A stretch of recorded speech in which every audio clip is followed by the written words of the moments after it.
Assalamualaikum warahmatullahi wabarakatuh. Bismillahirrahmanirrahim. Alhamdulillah thumma alhamdulillah ala jami'i ni'amillah.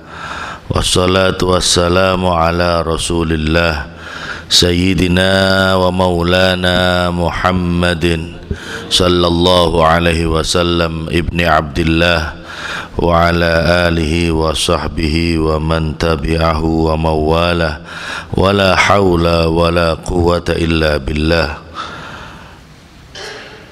Allahumma salli wa sallim wa barik ala Sayyidina Muhammad tibbil qulub wa dawaiha wa afiyatil abdan wa shifaiha wa nuril absar wa diyaiha wa ala alihi wa sahbihi wa sallim. Amma ba'd, hadaratal muhtaramin, para jamaah Masjid Jami' Al-Baitul Amin dan juga para jamaah yang mengikuti pengajian melalui channel YouTube Baitul Amin, rahimani wa rahimakumullah. Mudah-mudahan kita semua senantiasa mendapatkan limpahan rahmat dan barokah dari Allah Subhanahu wa ta'ala, mendapatkan syafaat baginda Nabi Muhammad sallallahu alaihi wasallam.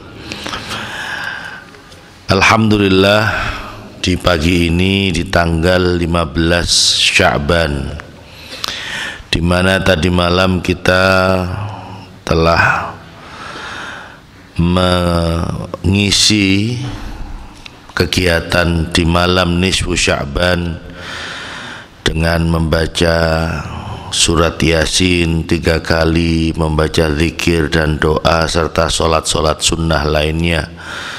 Mudah-mudahan apa yang menjadi hajat kita semua dikabulkan Allah Subhanahu wa ta'ala. Kula panjenengan diparingi panjang umur, sehat wal afiat fi taatillah, dijauhkan dari wabah dan musibah serta bencana. Mudah-mudahan kita semua diberikan rizki yang halal, barokah, berlimpah untuk bekal ibadah, ditakdir dan dimudahkan ziarah ke Mekah Madinah. Mudah-mudahan kita diberikan kekuatan iman dan Islam, istiqamah fil ibadah, dan jika memang sudah tiba waktunya kita pulang kepada Allah Subhanahu wa ta'ala dalam keadaan husnul khatimah. Amin Allahumma amin. Para jamaah, melanjutkan pengajian kitab Riyadhus Shalihin, masih menerangkan bab tentang kewajiban istri kepada suami atau hak suami kepada istri.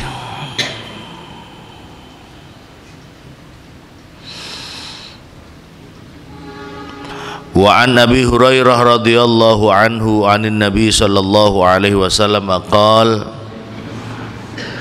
diriwayatkan hadis ini dari sahabat Abu Hurairah radhiya, muka-muka ngeridani sapa Allah anhu, saking sahabat Abu Hurairah, dari baginda Nabi Muhammad sallallahu alaihi wasallam, Kanjeng Nabi dawuh, "Lau kuntu amiran ahadan ayyasjuda li ahadin la amartul mar'ata an tasjuda li zawjiha."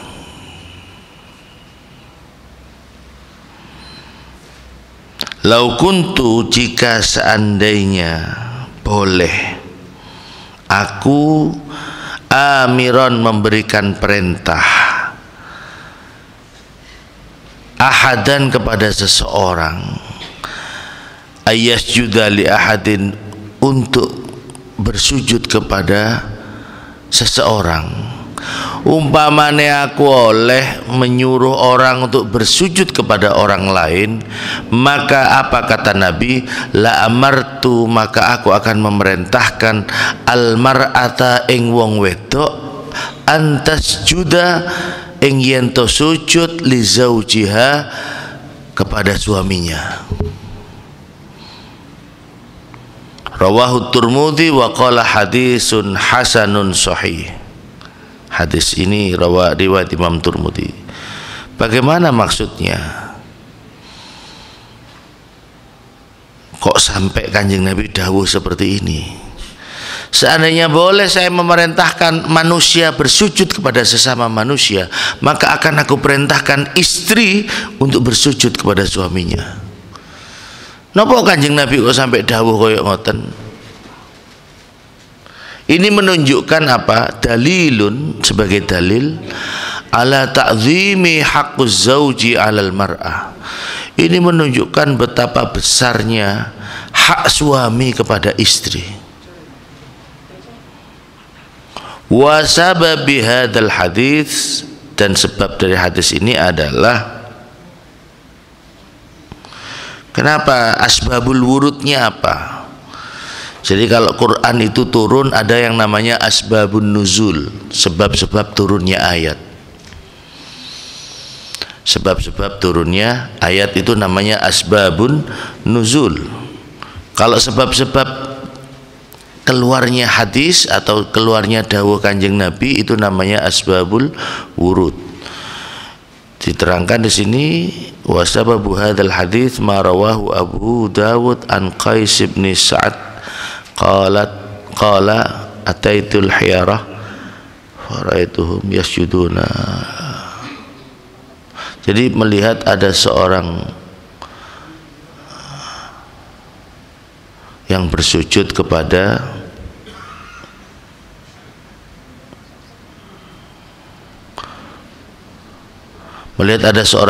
istri bersujud pada suaminya, memberikan penghormatan.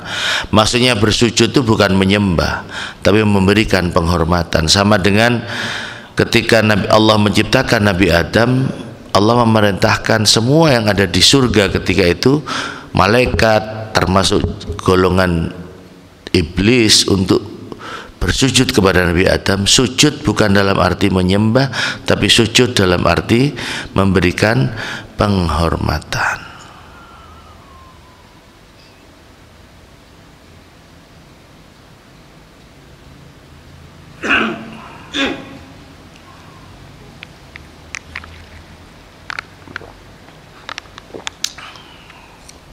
Memberikan penghormatan. Wa idz qala rabbuka lil malaikati isjudu li Adam fasajadu illa iblis aba wastakbara wa kana minal kafirin.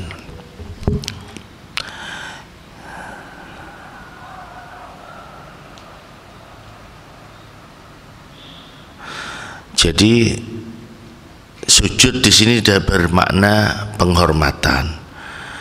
Jadi melihat,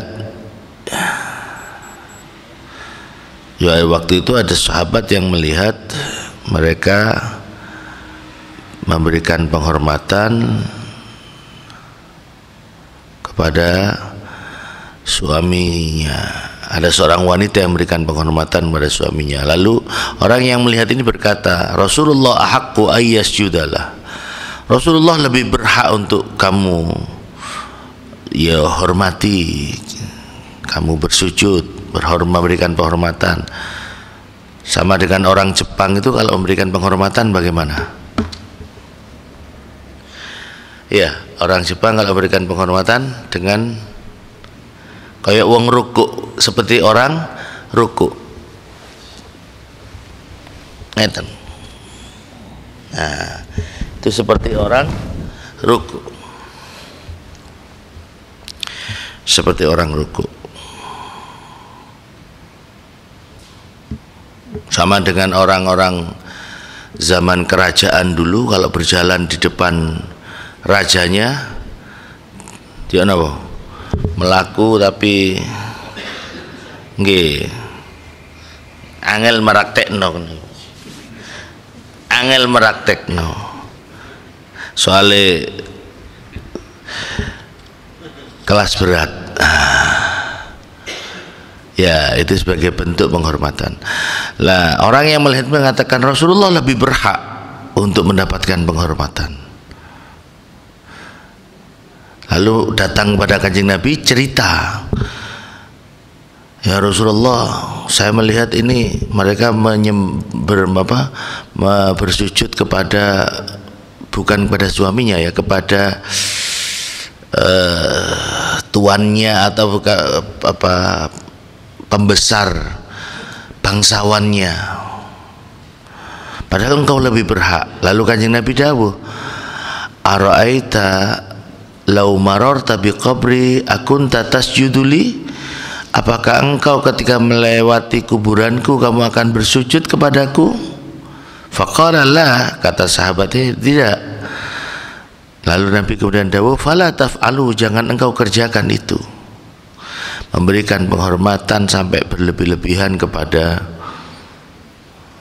atasan kita, kepada junjung apa istilahnya, bos kita. Karena Kanjeng Nabi juga tidak mau diperlakukan seperti itu. Nah, lalu kemudian keluarlah dawuh ini, lau kuntu amiran ahadan, jika aku boleh memerintahkan orang untuk bersujud kepada orang lain, memberikan penghormatan kepada orang lain, maka aku akan perintahkan wanita untuk bersujud kepada suaminya. Niki dalile wong wedok ojo digawe karo wong lanang. Golek sampean gawe sebagai dalil kanggo wong lanang, Dik, sampean niku kudune sujud nang aku. Itu nanti akhirnya salah di dalam menerapkan dalil. Kenapa kok sampai begitu? Menunjukkan betapa besar haknya suami kepada istri.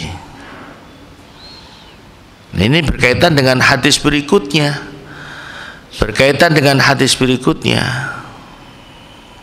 Napa hadis berikutnya? Wa an Ummi Salamah radhiyallahu anha qalat qala Rasulullah sallallahu alaihi wasallam, Allahumma salli ala sayyidina Muhammad wa ala ali sayyidina Muhammad.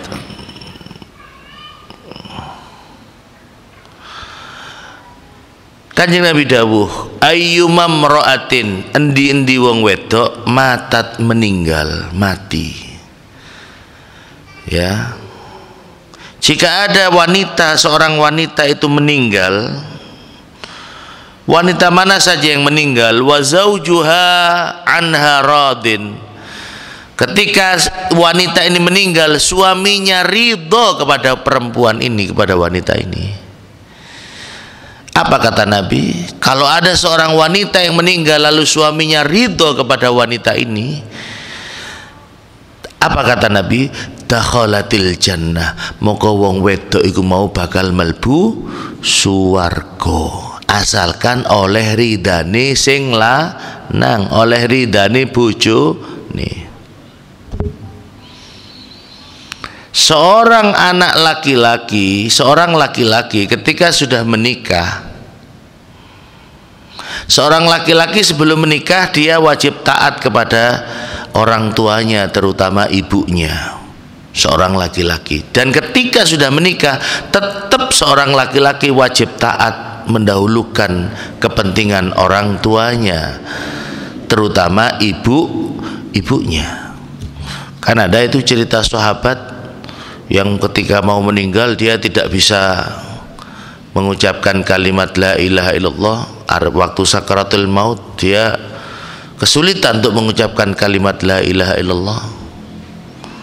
Akhirnya kemudian Kanjeng Nabi takon, wong iki sik duwe wong tuwa? Nggih, enggak ada Kanjeng Nabi. Wong tuwa wedok. Sahabat saya kalau tidak salah pernah cerita di sini. Ada ibunya. Akhirnya coba ibunya disusul. Iki anake nazak kok sakaratul maut kok kangelan iki. Kok kangelan, ibuke susulen. Ibuke disusul waktu niku ibuke mboten purun. Gak, aku sik loro ati aku nang anakku.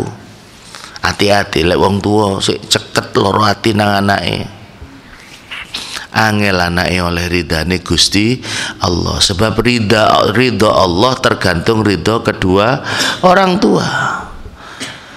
Kalau orang tuanya tidak ridha, maka Allah pun juga tidak ridha.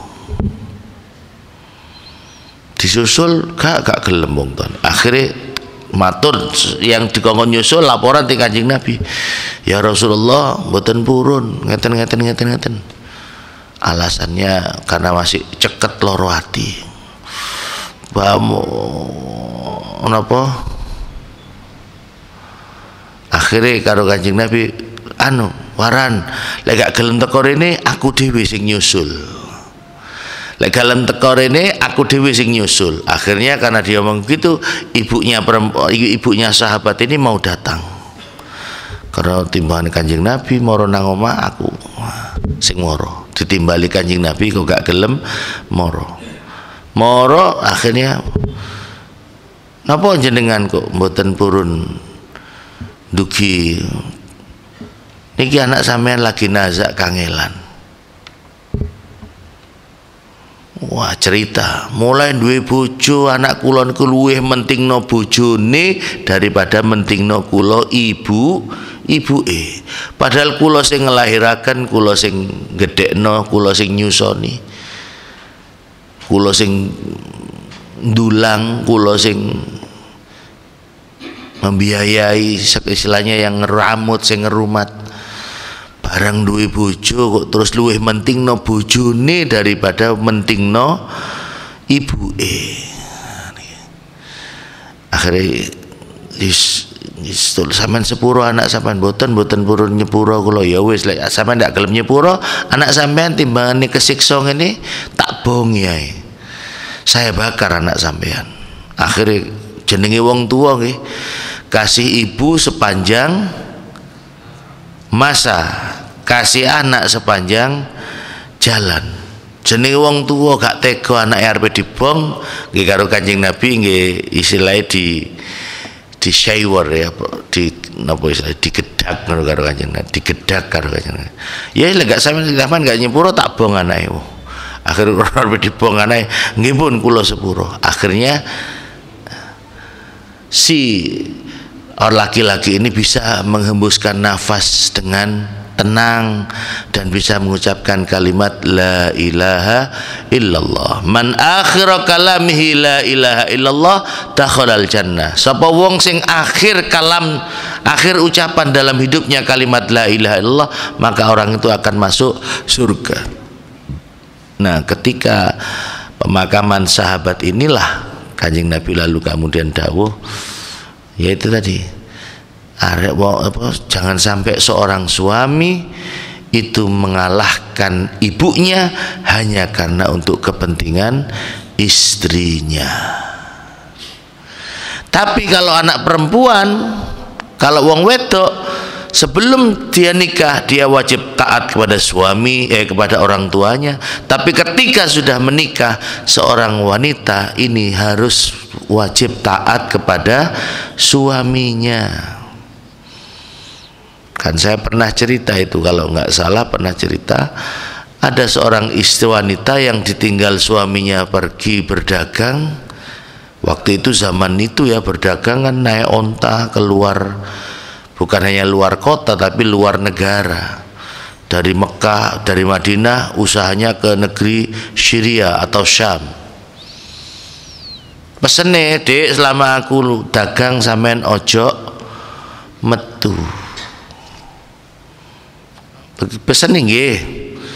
Begitu suaminya berangkat ada susulan. Mbak, bapak sampean loro. Sampean dikon mulih. Waktu itu durung ono handphone, lek ono handphone kan kari WA nang bojone, Mas, iki bapak loro aku pamitan ya. Durung ono handphone. Karena wis dipeseni gak oleh metu omah. Ya, Masya Allah, iya. Aku sepurane aku gak iso sambang karena aku gak ono bojone. Bojoku gak ngoleh aku metu.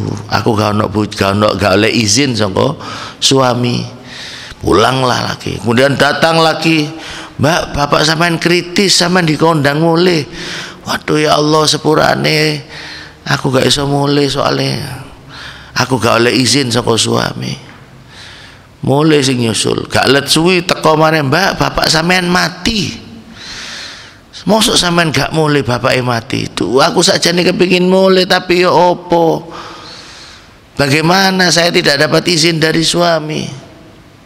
Akhirnya mulai sing nyusul wis. Nah, sampai kemudian ketika suaminya datang dari berdagang, cerita si perempuan ini ya kepada suaminya. Akhirnya kemudian suaminya datang kepada Kanjeng Nabi, napa suaminya atau ada keluarganya yang datang pada Rasulullah, cerita tentang wanita yang tidak mau datang karena tidak dapat izin dari suami. Dawuh Kanjeng Nabi apa? Bapak sing meninggal iku disepuro dosane krana duwe anak wedok sing taat karo bojone. Ini bedanya antara anak laki-laki dan perempuan. Kalau anak laki walaupun dia sudah nikah tetap wajib mengutamakan ibunya, tapi kalau anak perempuan setelah nikah, ketika calon suaminya mengucapkan qabiltu nikahaha, saya terima nikahnya, itu tanggung jawab dari orang tua, dari bapaknya sudah berpindah kepada suaminya, tanggung jawab kepemimpinan terhadap anak perempuan.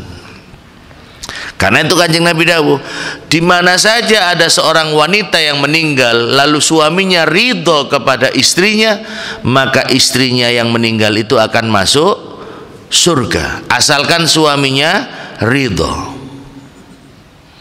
Berarti lek umpamane kan ada itu kadang-kadang ono sing lanang mati dhisik, ono sing wedok mati dhisik. Lek sing lanang mati dhisik, sing wedok jenenge rondo, janda. Tidak ada ketentuan kalau suaminya meninggal istrinya ridho suaminya akan masuk surga. Kanjeng Nabi tidak pernah dawuh seperti itu. Inilah yang kemudian katanya orang Jawa, wong wedok niku suwarga napa? Katut apa nunut? Suwarga nunut swarga nunut, neraka katut apa jari sing lanang. Walaupun itu tidak sepenuhnya benar, karena di dalam Al-Quran itu yang diceritakan sebagai wanita-wanita yang ahli surga, contoh yang ada di Quran itu wanita ahli surga itu siapa saja? Contoh yang ada di Quran, Asiyah ini istrinya Fir'aun. Fir'aun ini ngaku seorang raja yang mengaku dirinya sebagai Tuhan, tapi istrinya tidak taat kepada suaminya, dalam arti tidak mengakui suaminya juga sebagai Tuhan. Lah, istrinya tetap iman kepada Allah Subhanahu wa Ta'ala. Jadi istrinya yang masuk surga.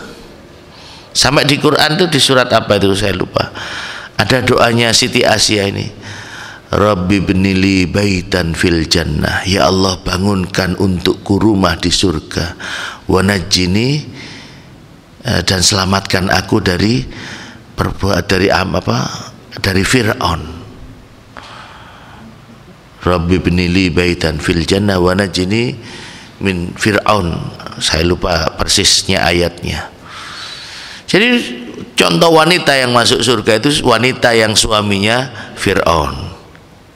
Artinya tidak selalu neraka katut, swarga katut, neraka nunut. Yang kedua, tipe wanita yang masuk surga siapa? Sayyidah Maryam. Siti Maryam itu ibunya Nabi Isa. Ini malah tidak punya suami. Siti Maryam malah tidak punya suami, karena memang Siti Maryam itu mengandung Nabi Isa, punya anak Nabi Isa itu tanpa suami. Karena apa? Karena kekuasaan Allah. Allah ingin menunjukkan bahwa Allah bisa menciptakan anak tanpa dari seorang ibu, tanpa seorang suami. Niku Siti Maryam zaman biyen. Lek Siti Maryam zaman sakniki gak duwe bojo tapi duwe anak, niku duduk krana disebul malaikat Jibril, niku disebul niku setan das gundul niku. Jadi kalau Siti Maryam zaman dulu memang dia punya anak tanpa disentuh. Itu kan ada di surat Maryam, diabadikan di dalam Al-Quran. Bagaimana aku punya anak? Walam yamsasni bashar. Aku ini tidak pernah disentuh. Karena Siti Maryam itu ada di kamar yang dikunci di Baitul Maqdis, ya, dikunci, mondok kepada Kiai Maryam ini kalau tidak salah putri dari Imran, Kiai Imran. Makanya itu di Quran kan ada surat Ali Imran, keluarga Imran. Yang menjadi kiainya, pengasuh pondoknya Siti Maryam ini adalah Kiai Nabi siapa? Zakaria. Nabi Zakaria itu juga gitu, sudah sepuh tua, tidak punya anak. Tapi Allah ingin menunjukkan kekuasaannya, masih wis tuwek sik iso duwe anak. Makanya sampean sing bapak-bapak sing tuwek-tuwek ojo dianggap gak kira duwe anak, sampean sik iso sampean iki. Syukur ketemu sing sawah sing subur niku sampean sik iso nandur sampean iki. Nah, itu Siti Maryam. Tipe-tipe wanita yang masuk surga. Yang pertama bojone Fir'aun, sing nomor loro dia tidak punya suami. Jadi tidak berlaku itu. Napa? Swarga katut, neraka nunut.